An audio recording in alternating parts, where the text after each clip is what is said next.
I mean, we'd had a lot of town halls. We had a weekly Wednesday meeting that was really helpful, actually. Like we'd have, that time in the office, we'd have a catered vegan lunch and, start off with announcements. So they were always pretty transparent, just like, not on like terms of the raise or anything like that, which I, wish I would have like been in more on for learning that, but more just, that they would be raising or any, new milestones, any sort of new hires.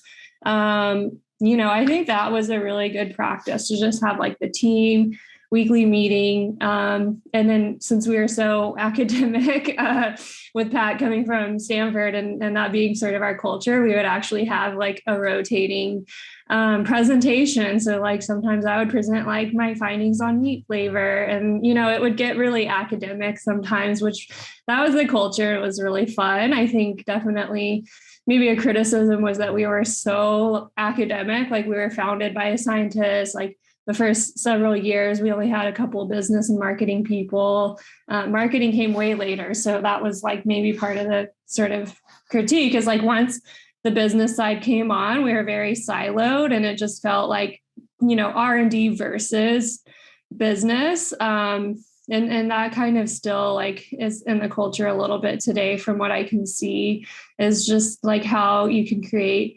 like it's great that those were our company values and culture, but then it's also how you build on that to be inclusive of like people who are not coming from that and might also say like, hey, like maybe we shouldn't like spend an hour every week nerding out about the chemistry or the texture. Like, I think like a lot of people are like, I'm not going to attend these lectures because it's so academic and I don't understand it anyway.